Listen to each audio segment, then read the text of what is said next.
ಕೆಸಿನೋದಲ್ಲಿ ಹೂಡಿಕೆ ಮಾಡಿಸಿ 25.5 ಕೋಟಿ ವಂಚನೆ ಕೇಸ್ಗೆ ಸಂಬಂಧಪಟ್ಟಂತೆ ರಾಹುಲ್ ತೋನ್ಸೆ ತಾಯಿ ಅಕ್ಕ ಬಾವಾಗೆ ಲುಕೌಟ್ ನೋಟಿಸ್ ಜಾರಿ ಆಗಿದೆ. ನಾಲ್ವರಿಗೆ ಬಸವೇಶ್ವರ ನಗರ ಪೊಲೀಸರಿಂದ ಲುಕೌಟ್ ನೋಟಿಸ್ ಜಾರಿ ಆಗಿರೋದು. ಪ್ರಕರಣ ಸಂಬಂಧ ರಾಹುಲ್ ತೋನ್ಸೆ ತಂದೆಯ ಬಂಧನ ಆಗಿತ್ತು. ಬಟ್ ಹೈಕೋರ್ಟ್ನಲ್ಲಿ ಜಾಮೀನು ಇವ್ರಿಗೆ ಸಿಗುತ್ತೆ. ಜಾಮೀನು ಸಿಕ್ಕ ಬಳಿಕ ರಾಮಕೃಷ್ಣ ವಿದೇಶಕ್ಕೆ ಹೋಗ್ತಾರೆ. ಕೋರ್ಟ್ನಲ್ಲಿ ಕೇಸ್ ಇರಬೇಕಾದ್ರೆ ಅದು ಇತ್ಯರ್ಥ ಆಗೋ ತನಕ ಎಲ್ಲಾದರೂ ಹೋಗಬೇಕಂದ್ರೆ ಪರ್ಮಿಷನ್ ತಗೊಳ್ಬೇಕು. ಇವ್ರು ಪರ್ಮಿಷನ್ ತಗೊಂಡಂಗೆ ಕಾಣಿಸ್ತಾ ಇಲ್ಲ. ಈ ಕಾರಣಕ್ಕೋಸ್ಕರ ಲುಕೌಟ್ ನೋಟಿಸ್ ಜಾರಿ ಆಗಿದೆ. ಅಥವಾ ಇಂತಿಂಥ ಟೈಮ್ನಲ್ಲೇ ವಾಪಸ್ ಆಗಬೇಕು ಅನ್ನುವಂತಹ ಒಂದು ಸೂಚನೆ ಕೂಡ ಇರುತ್ತೆ. ಪಾಸ್ಪೋರ್ಟನ್ನೆಲ್ಲ ಅವ್ರು ಸರೆಂಡರ್ ಮಾಡಬೇಕಾಗತ್ತೆ. ಬಟ್ ಇಲ್ಲಿ ಏನಾಯಿತು ಅನ್ನೋದು ಇನ್ನಷ್ಟು ನಮಗೆ ಗೊತ್ತಾಗಬೇಕಾಗಿದೆ. ಪ್ರಕರಣ ಏನಪ್ಪ ಇದು ಅಂತ ನೋಡೋದಾದ್ರೆ 2023 ಜುಲೈನಲ್ಲಿ ದೂರುದಾರ ವಿವೇಕ್ ಹೆಗಡೆಗೆ ರಾಹುಲ್ ತಂದೆ ಪರಿಚಯ ಆಗ್ತಾರೆ. ಇದೆ ರಾಮಕೃಷ್ಣ ಅವರು ಶ್ರೀಲಂಕಾ ಮತ್ತು ದುಬೈನ ಹಲವು ವ್ಯಾಪಾರದಲ್ಲಿ ಲಾಭ ಇದೆ ಅಂತ ನಂಬಿಸೋದಕ್ಕೆ ಸ್ಟಾರ್ಟ್ ಮಾಡ್ತಾರೆ. ವಿವೇಕ್ ಹೆಗಡೆಗೆ ಸಾಲದ ರೂಪದಲ್ಲಿ ನೀಡೋ ಹಣಕ್ಕೆ 4% ಅಷ್ಟು ಬಡ್ಡಿ ಕೊಡೋದಾಗ ಆಸೆಯನ್ನು ಕೂಡ ಹುಟ್ಟಿಸ್ತಾರೆ.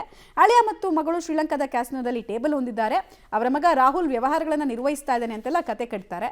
ರಾಹುಲ್ ಶ್ರೀಲಂಕಾದಲ್ಲಿನ ಬೆಲ್ಲಾ ಜಿಯೋ ಕ್ಯಾಸಿನೋಗೆ ಕರೆದೊಯ್ದು ನಂಬಿಸ್ತಾನೆ. ಹೀಗೆ ಹೊಸ ನಾಟಕ ಆಡಿ ಹಂತ ಹಂತವಾಗಿ ಫಸ್ಟ್ 3.5 ಕೋಟಿಯನ್ನು ಹಾಕಿಸ್ಕೊಂಡು ಹೂಡಿಕೆ ಮಾಡಿಸಿ ವಂಚನೆ ಮಾಡ್ತಾರೆ. ಆನಂತರ 22 ಕೋಟಿಯನ್ನು ಹಾಕಿಸ್ಕೊಂಡು ನಾಮ ಇಟ್ಟಿದ್ದಾರೆ. ದುಡ್ಡು ವಾಪಸ್ ಕೊಡಿ, ರಿಟರ್ನ್ಸು ಇಲ್ಲ, ಇನ್ವೆಸ್ಟ್ಮೆಂಟ್ ದುಡ್ಡು ಇಲ್ಲ ಅಂತ ಕೇಳಿದಾಗ ಹಣ ವಾಪಸ್ ಕೇಳ್ತಾ ಇದ್ದಾಗೆ ಫೋನ್ ನಂಬರನ್ನು ಬ್ಲಾಕ್ ಮಾಡಿದ್ದಾರೆ ಆರೋಪಿಗಳು.